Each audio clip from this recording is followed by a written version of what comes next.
ఇక తెలంగాణ సీఎం రేవంత్ రెడ్డి రేపు మరోసారి ఢిల్లీకి వెళ్లనున్నారు. సెక్రటేరియట్లో తెలంగాణ తల్లి విగ్రహ ఏర్పాటుకు సభకు రావాల్సిందిగా రాహుల్ గాంధీని సీఎం రేవంత్ రెడ్డి ఆహ్వానించబోతున్నారు. రాష్ట్రంలో ప్రభుత్వం ఏర్పడి ఏడాది గడుస్తుండటంతో కేబినెట్ విస్తరణపై కూడా ఫోకస్ పెట్టినట్లుగా తెలుస్తోంది. ఇదే విషయంపై అధిష్టానం పెద్దలతో ముఖ్యమంత్రి చర్చించే అవకాశం కనిపిస్తోంది. అంతేకాకుండా కార్పొరేషన్ పదవులపై కూడా సీఎం చర్చిస్తారని సమాచారం.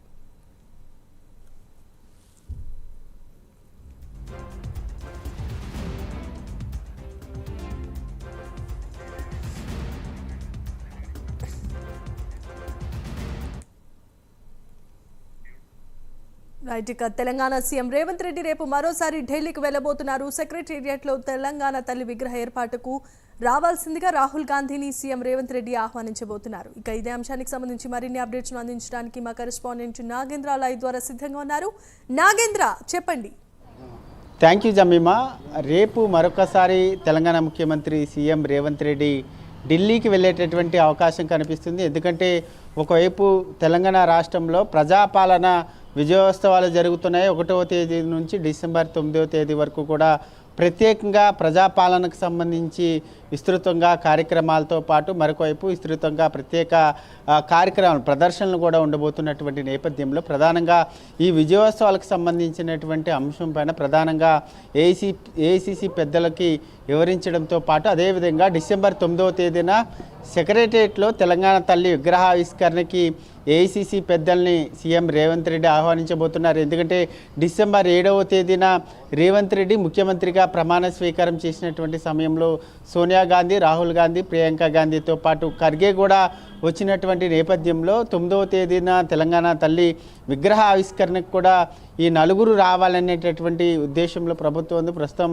ఆ దిశగానే ప్రస్తుతం రేపు సీఎం రేవంత్ రెడ్డి ఢిల్లీ వెళ్ళిన తర్వాత తెలంగాణ తల్లి విగ్రహ ఆవిష్కరణకి ప్రత్యేకంగా ఆహ్వానించబోతున్నారు. మరి సోనియా గాంధీ అనారోగ్య కారణంగా వస్తారా లేదన్నది మాత్రం కొంత డౌట్ ఉన్నప్పటికీ మరొకవైపు 9వ తేదీన మాత్రం ప్రియాంక గాంధీ కానీ రాహుల్ గాంధీ కానీ ఎవరొకరు వచ్చేటటువంటి అవకాశం కనిపిస్తుంది. ఎందుకంటే డిసెంబర్ 9వ తేదీ ముఖ్యంగా సోనియా గాంధీ పుట్టినరోజు, అదేవిధంగా తెలంగాణ రాష్ట్ర ప్రకటించినటువంటి తేదీ కూడా డిసెంబర్ 9 కాబట్టి ఆ రోజు తెలంగాణ తల్లి విగ్రహాన్ని సెక్రటేరియట్లో ఆవిష్కరించబోతున్నటువంటి నేపథ్యంలో ఏఐసిసి పెద్దలందరినీ కూడా సీఎం రేవంత్ రెడ్డి ఆహ్వానించబోతున్నారు. దీంతో పాటు మరొకటి గత కొంతకాలంగా వాయిదా పడుతూ వస్తున్నటువంటి మంత్రివర్గ విస్తరణకు సంబంధించినటువంటి అంశం పైన కూడా ప్రధానంగా సీఎం రేవంత్ రెడ్డి ఇప్పుడు ఫోకస్ చేయబోతున్నారని చెప్పాలి.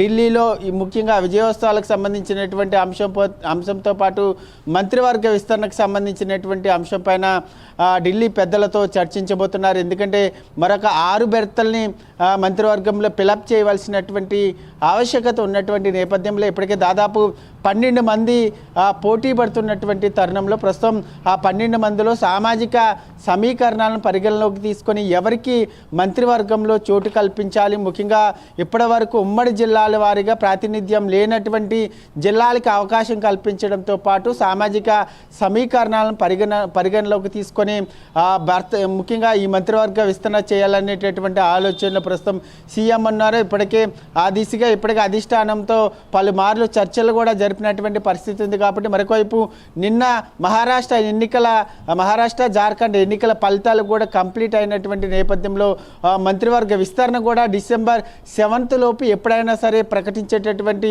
అవకాశం కూడా కనిపిస్తుంది. ఈ 2 అంశాలపైన ప్రధానంగా సీఎం రేవంత్ రెడ్డి ఏఐసిసి పెద్దలతో చర్చించబోతున్నారు. అనంతరం ఒక ప్రైవేట్ కార్యక్రమంలో ముఖ్యంగా ఓం బిర్లాకు సంబంధించినటువంటి ఒక ప్రైవేట్ ఫంక్షన్ కూడా సీఎం రేవంత్ రెడ్డి హాజరయ్యేటటువంటి అవకాశం కూడా కనిపిస్తుందని చెప్పాలి. Jemimah. Right, thanks for the updates Nagendra.